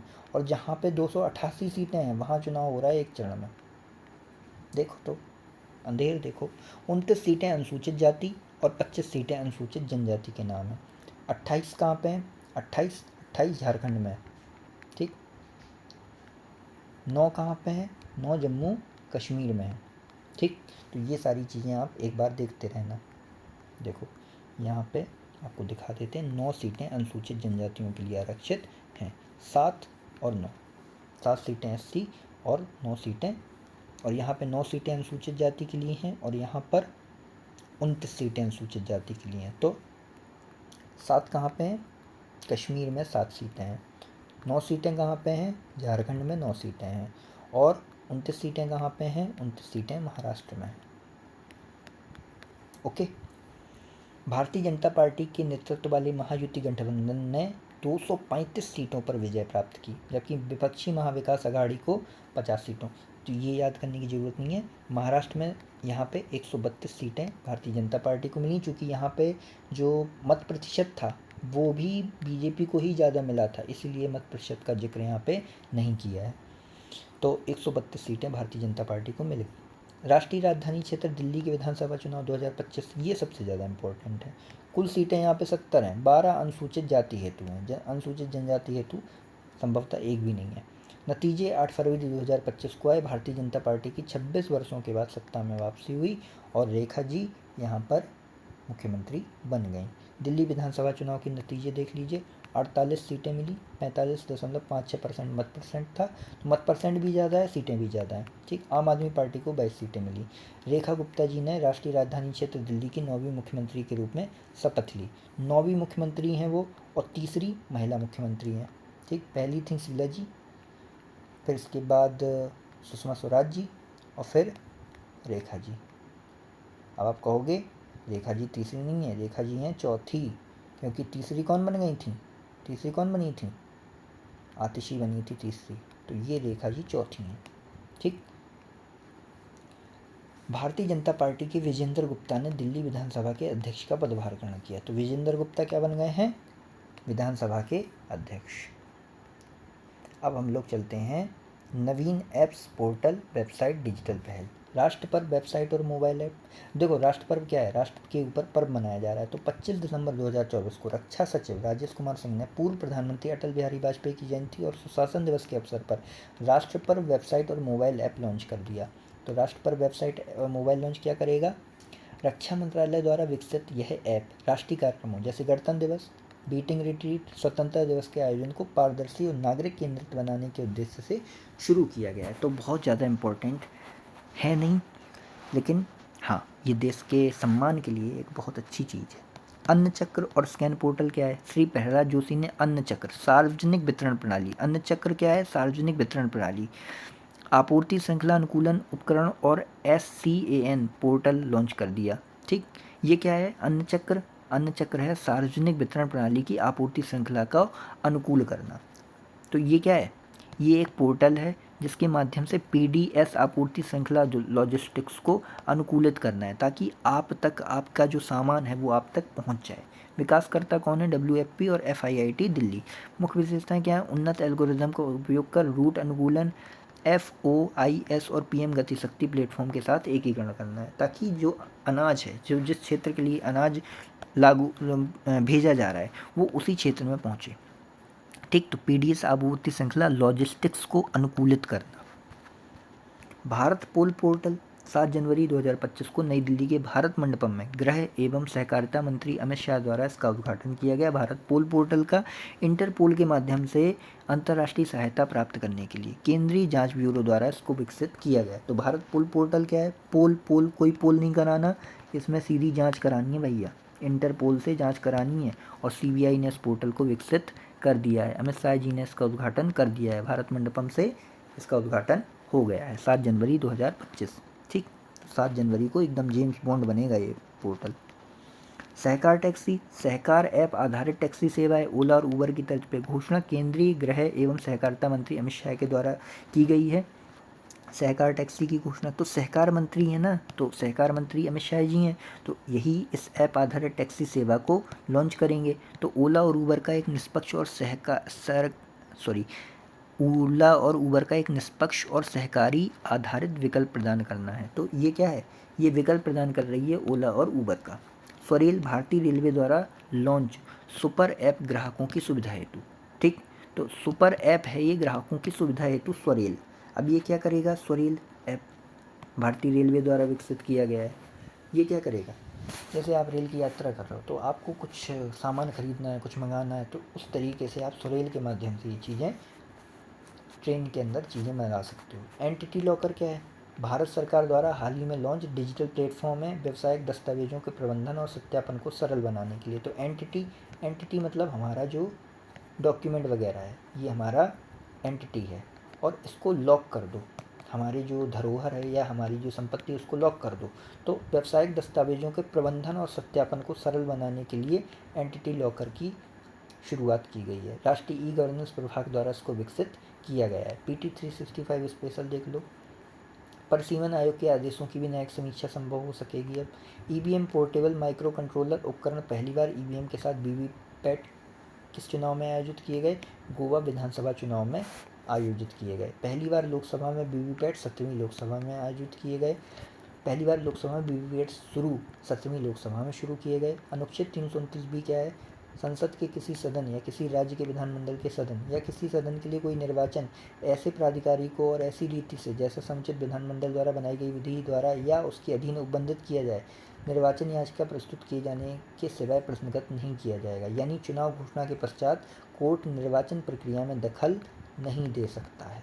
ठीक, चुनाव घोषणा होने के बाद कोर्ट निर्वाचन प्रक्रिया में दखल नहीं दे सकता। साइलेंस पीरियड क्या होता है? मतदान से कुछ समय पूर्व, सामान्यतः 48 घंटे पूर्व चुनाव पंचायत पर प्रतिबंध को साइलेंस पीरियड कहते हैं। आरबीएम मशीन क्या होती है? रिमोट इलेक्ट्रॉनिक वोटिंग मशीन, ताकि प्रवासी मतदाता अपने निवास स्थान से ही मतदान कर सकें। तो RBM machine remote electronic voting machine होती है। डाक मतदाता कौन होते हैं? विशेष मतदाता, सेवा मतदाता, ड्यूटी पर तैनात मतदाता और प्रिवेंटिव डिटेंशन वाले मतदाता डाक मतदाता होते हैं जो पोस्टल बैलेट से मतदान करते हैं। कौन कौन से? Member of arm force, member of police force of a state who is serving outside the state, person who is employed under government of India in a post outside India, member of a force to which army act 1950 is applicable. तो सेवा मतदाता कौन कौन लोग होते हैं? ये सारे लोग सेवा मतदाता के अंतर्गत आते हैं, जिन्हें सर्विस वोटर कहा जाता है। अब हम लोग चलते हैं आगे। शत्रु संपत्ति अधिनियम 1968, शत्रु संपत्ति का अभिरक्षक गृह मंत्रालय है। छठी अनुसूची बोर्दोली समिति की सिफारिश पर आधारित है। ऑनलाइन मध्यस्थता प्रशिक्षण वेब पोर्टल सुप्रीम कोर्ट द्वारा शुभारंभ किया गया और इसे नालसा द्वारा निर्मित किया गया। जीरो एफआईआर क्या होती है? किसी भी पुलिस स्टेशन में दर्ज और फिर ट्रांसफर जमानत को जीरो एफआईआर कहते हैं। नियमित जमानत कौन सी होती है? पहले से ही गिरफ्तार और पुलिस हिरासत में मौजूद व्यक्ति को दी जाने वाली जमानत नियमित जमानत है। अग्रिम जमानत गैर जमानती अपराध में गिरफ्तारी की आशंका होने पर पहले से ही एहतियात के तौर पर ली जाने वाली जमानत है। अंतरिम जमानत नियमित या अग्रिम जमानत पर सुनवाई से पहले अस्थायी रूप से दी जाने वाली जमानत है। डिफ़ॉल्ट जमानत जब पुलिस निर्धारित अवधि के भीतर आरोप पत्र दायर करने में विफल रहती है तो व्यक्ति को दोष सिद्धि के अभाव में जमानत पर रिहा कर दिया जाता है। ठीक, अब हम लोग देखते हैं पर्यावरण की बातें। पर्यावरण राष्ट्रीय, ठीक, भारत वन स्थिति रिपोर्ट 2023। ठीक, प्रकाशक कौन है इसका? भारतीय वन सर्वेक्षण देहरादून।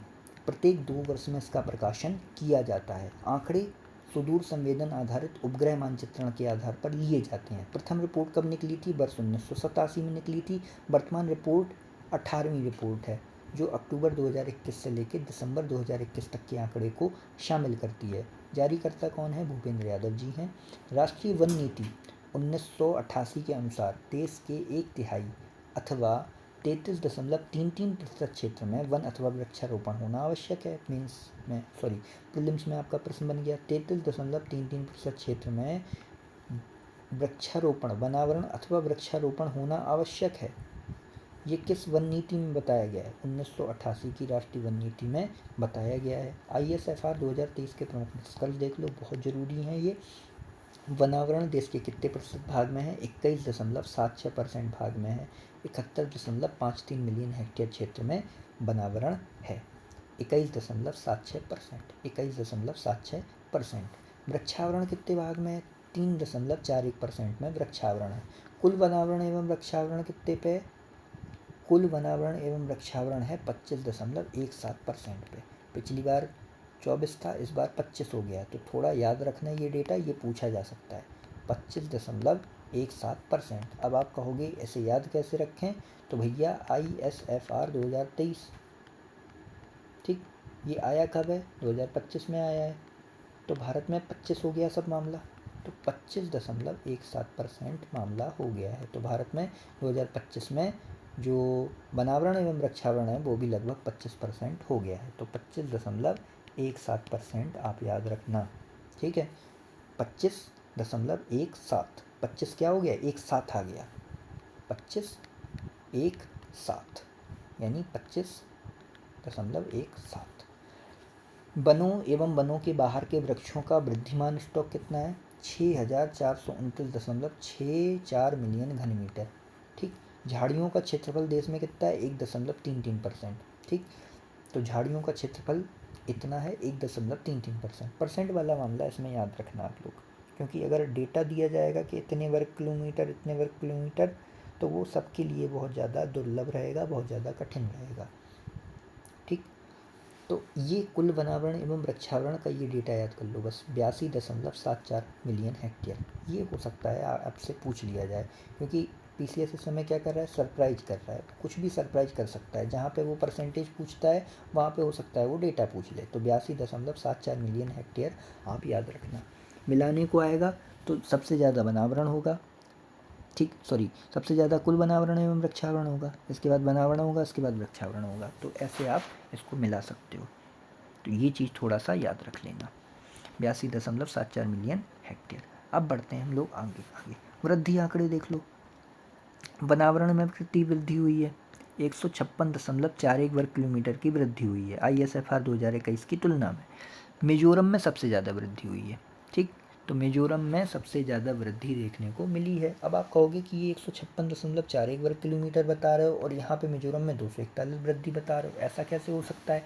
ऐसा इसलिए हुआ है क्योंकि मिजोरम में अगर वृद्धि हुई है तो कहीं पे कमी भी तो हुई होगी, कहीं पे कमी भी हुई होगी। तो जो ओवरऑल वृद्धि कमी मिला के जो वृद्धि हुई है वो 156.41 वर्ग किलोमीटर हुई है। पहाड़ी जिलों में वनावरण में वृद्धि कितनी हुई है, 234.14 वर्ग किलोमीटर की हुई है। तो यहाँ पे आप मिजोरम में सर्वाधिक वृद्धि दर्ज की गई है, ये याद कर लो। फिर सेकंड नंबर पे गुजरात में वृद्धि दर्ज हासिल हुई है। वनावरण एवं वृक्षावरण में सर्वाधिक वृद्धि कहाँ पे हुई है? देखो, ये वनावरण की वृद्धि थी 111, मिजोरम और गुजरात। वनावरण एवं वृक्षावरण दोनों की बात की जाए तो पहले नंबर पे छत्तीसगढ़, दूसरे नंबर पे उत्तर प्रदेश। पहचान भी नहीं पाओगे छत्तीसगढ़ और उत्तर प्रदेश को कि ये होंगे। तो वनावरण एवं वृक्षावरण में सर्वाधिक वृद्धि छत्तीसगढ़, उत्तर प्रदेश, उड़ीसा, ठीक। तो CU और O। वहाँ पे कुमकुम पता नहीं काहे कर दिया था, KOM होना चाहिए था, कुमकुम कर लेना उसको, ठीक है। अब हम लोग बढ़ते हैं आगे। कमी के आंकड़े देख लो। मैंग्रोव आवरण में कमी आ गई है, तो मैंग्रोव आवरण में कमी आ गई है कितने वर्ग किलोमीटर की? लगभग 7.5 वर्ग किलोमीटर की। उत्तर पूर्वी राज्यों में वनावरण में कितनी कमी आई है? 327.30 वर्ग किलोमीटर। अब आप कहोगे कि एक जगह पे पहाड़ी राज्य लिखा था, वहाँ तो वृद्धि दर्ज की गई थी। तो पहाड़ी राज्यों में केवल, पहाड़ी जिलों में केवल आपका उत्तर पूर्व थोड़ी शामिल होता है, वहाँ पे आपका जम्मू कश्मीर, उत्तराखंड और आपका हिमाचल प्रदेश भी शामिल होता है। और उत्तर पूर्वी राज्यों में केवल उत्तर पूर्वी राज्य शामिल होते हैं जहाँ पे वनावरण में कमी देखी गई। तो प्रश्न कैसे बनेगा कि हाल ही में ISFR रिपोर्ट 2023 आई है, इसमें मैंग्रोव आवरण में कमी देखी गई है, सही बात होगी।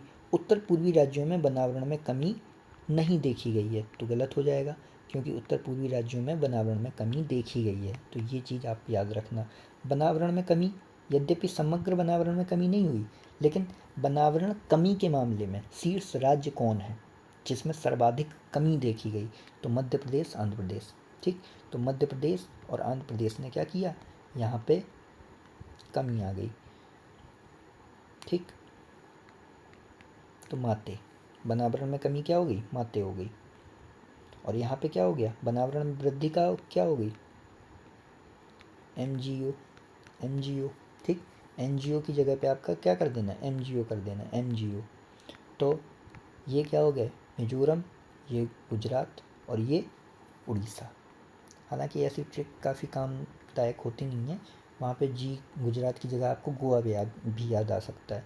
सर्वाधिक अभिलिखित वन क्षेत्र क्षेत्रफल देखो, अधिकतम मध्य प्रदेश, महाराष्ट्र, उड़ीसा, छत्तीसगढ़, अरुणाचल प्रदेश। तो सर्वाधिक अभिलिखित वन क्षेत्रफल, तो क्षेत्रफल के आधार पे जो सर्वाधिक अभिलिखित वन क्षेत्र है, क्षेत्रफल के आधार पे वो कौन है? मध्य प्रदेश, महाराष्ट्र, उड़ीसा, छत्तीसगढ़, अरुणाचल प्रदेश। न्यूनतम कौन है? गोवा, हरियाणा, पंजाब, सिक्किम और त्रिपुरा। भौगोलिक क्षेत्र के प्रतिशत की दृष्टि से सर्वाधिक अभिलिखित वन क्षेत्र कौन सा है? प्रतिशत की दृष्टि से, यानी ये राज्य है, अब इसका इतना एरिया क्या है, इतना एरिया मान लो वन से आच्छादित है या अभिलिखित वन क्षेत्र के अंतर्गत आता है। और एक राज्य इतना बड़ा है, अब उसका इतना एरिया तो है, एरिया तो ज़्यादा है लेकिन उसके परसेंटेज के हिसाब से कम है। तो भौगोलिक क्षेत्र के प्रतिशत की दृष्टि से सर्वाधिक अभिलिखित वन क्षेत्र कहाँ पे? अंडमान एवं निकोबार द्वीप समूह, सिक्किम, मणिपुर, उत्तराखंड, हिमाचल प्रदेश एवं अरुणाचल प्रदेश। तो सबसे ज़्यादा वाला याद करो, अंडमान एवं निकोबार द्वीप समूह। अगर केंद्र शासित प्रदेश आए तो अधिकतम किस में है? अंडमान निकोबार के पास है। अगर राज्य पूछा जाए, केवल राज्य पूछा जाए, केंद्र शासित प्रदेश ना हो उसमें शामिल, तो सिक्किम के पास में है। अगर सर्वाधिक अभिलिखित वन क्षेत्र क्षेत्रफल की दृष्टि से पूछा जाए अधिकतम, तो मध्य प्रदेश के पास में है और महाराष्ट्र। तो मध्य प्रदेश महाराष्ट्र आप याद रखो, MM। और अगर न्यूनतम पूछा जाए तो गोवा हरियाणा, गोवा टू सा गोवा, ठीक। तो न्यूनतम वन क्षेत्र इनके पास है। बनावरण देख लो, क्षेत्रफल की दृष्टि से शीर्ष राज्य कौन सा है, क्षेत्रफल की दृष्टि से शीर्ष और प्रतिशत की दृष्टि से शीर्ष। तो बनावरण में क्षेत्रफल की दृष्टि से शीर्ष कौन है, मध्य प्रदेश, दूसरे नंबर पे अरुणाचल प्रदेश, तीसरे नंबर पे छत्तीसगढ़, ठीक। तो मध्य प्रदेश, छत्तीसगढ़, मध्य प्रदेश, अरुणाचल और छत्तीसगढ़, ठीक ठीक। तो मध्य प्रदेश, अरुणाचल और छत्तीसगढ़।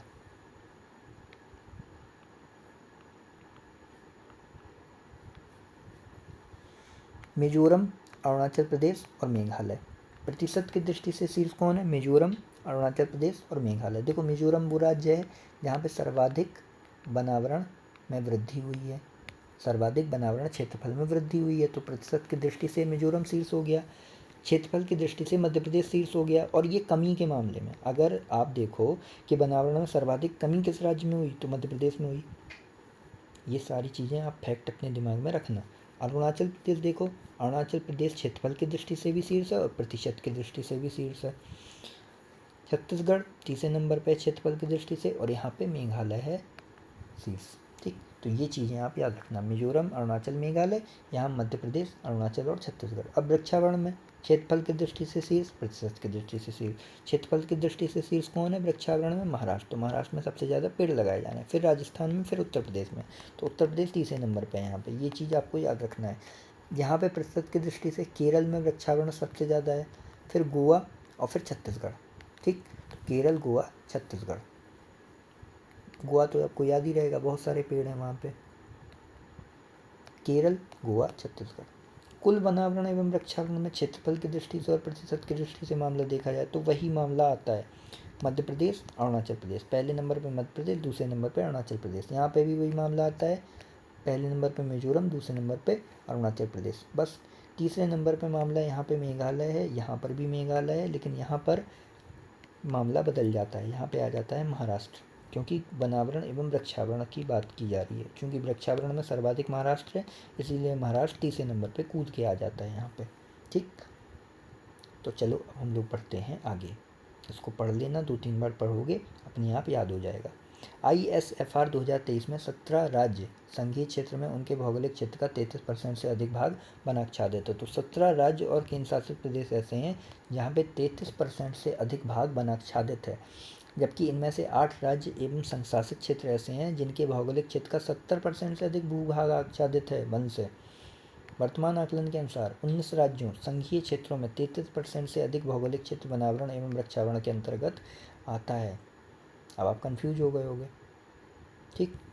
देखो वनाच्छादित यानी वनावरण, वनावरण 17 राज्य ऐसे हैं जहाँ 33% से अधिक वनावरण है, ठीक। 8 राज्य ऐसे हैं जहाँ 70% से अधिक भूभाग वनाच्छादित है, ठीक। 8 राज्य ऐसे हैं। और 19 राज्य ऐसे हैं जहाँ पे वृक्षावरण प्लस वनावरण ये 33% से अधिक है। बस ये मामला है यहाँ पे। अब पूर्वोत्तर राज्यों में देश के कुल वनावरण का लगभग 1/4 भाग स्थित है, यद्यपि यहाँ पर इस बार कमी देखने को मिली है। अब मैंग्रोव आवरण देख लो, मैंग्रोव आवरण में मामला क्या है। 4 सर्वाधिक मैंग्रोव आच्छादित जिले में दक्षिण 24 परगना पश्चिम बंगाल का सबसे एक नंबर पे, पहले नंबर पे दक्षिण 24 परगना, दूसरे नंबर पे कच्छ गुजरात का। मैंग्रोव आवरण में सर्वाधिक शीर्ष राज्य कौन सा है, पश्चिम बंगाल, फिर गुजरात, फिर अंडमान निकोबार द्वीप समूह, फिर आंध्र प्रदेश। तो ये याद रहेगा आपको।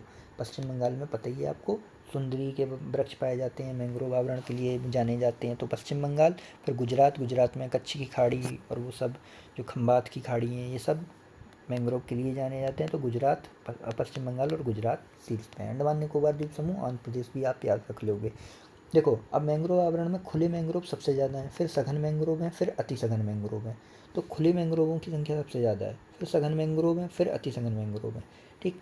अब मैंग्रोव आवरण कितना है, 4991.68 वर्ग किलोमीटर क्षेत्रफल है।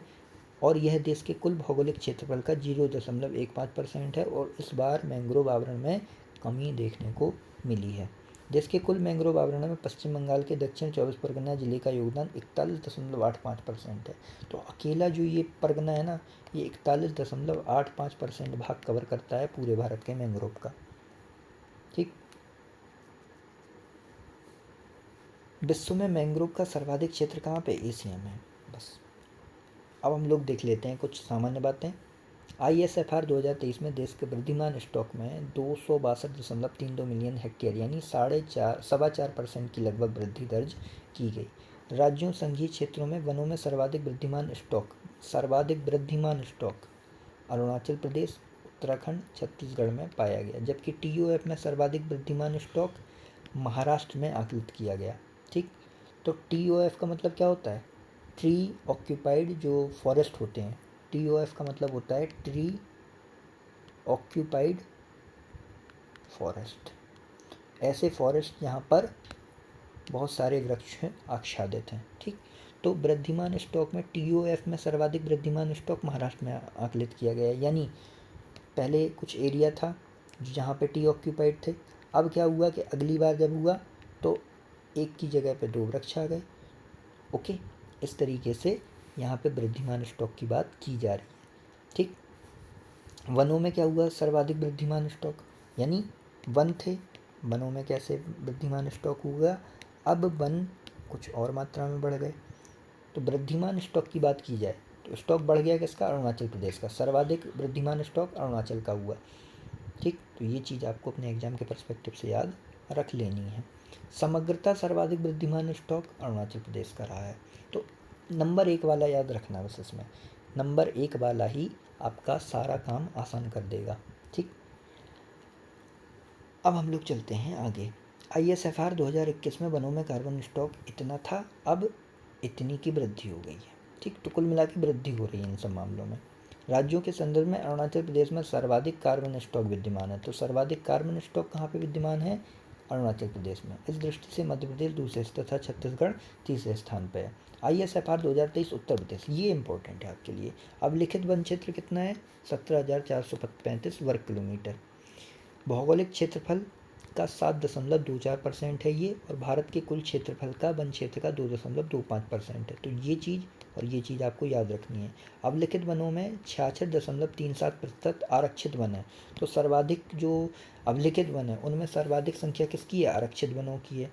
फिर संरक्षित वन है और अवर्गीकृत वन है। तो सबसे कम कौन है? संरक्षित वन और अवर्गीकृत वन इसके बाद दूसरे नंबर पे आते हैं। तीसरे नंबर पे संरक्षित वन। कुल वनावरण कितना है?